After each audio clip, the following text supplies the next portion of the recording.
What's up, everyone? So I thought I should share my Bible reading plan for this year. I've been following my old church's Bible reading plan. We've been using Navigators Bible-At-A-Time guide. So we're going through the whole Bible in a year. Last year we did the whole New Testament, so we went through the whole New Testament, still using the Navigators Bible plan, and thought I should share some thoughts. It's really interesting, also to encourage you to get in your word. If you haven't, the year is not over. You still have the rest of the coming 6 months to go through the whole Bible in 6 months, I guess. Anyway, this week we were going through. We started last week, 30th of June until the 6th of July. Started with Amos, and we finished off from Luke, started with Amos, and also going through Ecclesiastes, and started with Chronicles, First Chronicles. And I have my thoughts. First of all, Amos, I think, was filled with mostly, I had to find it. Number one, I didn't know where it was. I did not know where the book of Amos was. When I look at my Bible now, empty, not highlighted, my Bible is lined up with those things to guide you, those attaches, these things, the one where it tells you where the book is. Yes, that's what I used. Even now, I can't open it. Prophecies, like this dude was a shepherd and God just showed him a vision and said, go tell my people, thus saith the Lord. And he did that. So it was first on judgment on all the other neighbors, the other, not tribes, but yeah, all the other nations and things like that. Then there was still judgment on them as a nation as well, on Judah and Israel, because I think this was the time they were following other gods and everything. So that was really fun. What else? Oh my goodness.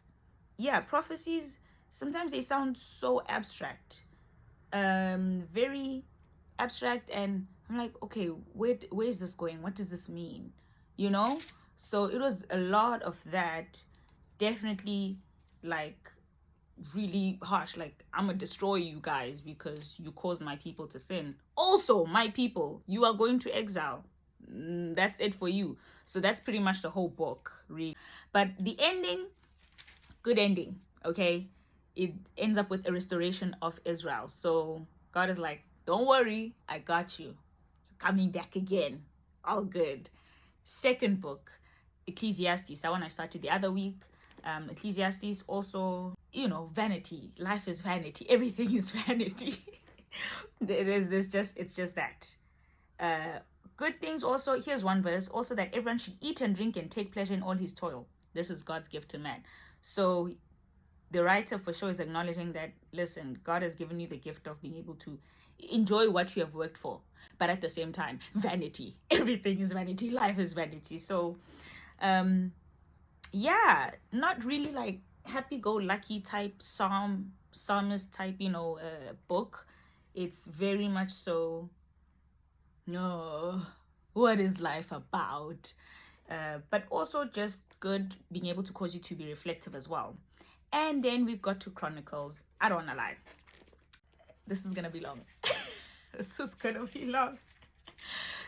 First Kings and Second Kings wasn't too bad because it was taking me through the different kingdoms and the kind of kings and what they were doing. But Chronicles, when I saw from Adam to Abraham and I saw those names, I was like, Lord, I'm sorry. This is going to be long for me because the names, every time I read, low-key, sometimes I start to read the Son of Zerah, just to be able to get done with it. I hope I'm not the only one who does this. Anyway, so a lot of genealogies, lots and lots of them. In between, they give you some information, but I also can't help to think that probably the reason they seem familiar because I've read them in Kings and Samuel as well. So I was like, hey, I remember that guy. Like Joab, he was the commander for David's army. So his name popped up. I was like, I know that dude. Because he was a messy guy.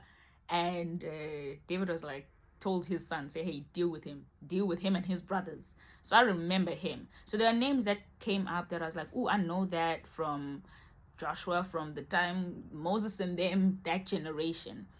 but the names are really hard to pronounce, and I can't wait till I'm done with First and Second Chronicles. It's, yeah. And I think probably also to do like a lot of research, I think it require me to be diligent and look at some of the names and where they're from. And it just, maybe it's because they're written in, it's English, but they're so hard to read.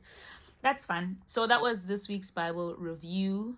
And this is to help me be accountable, because there are times where I've fallen back and not on track with it.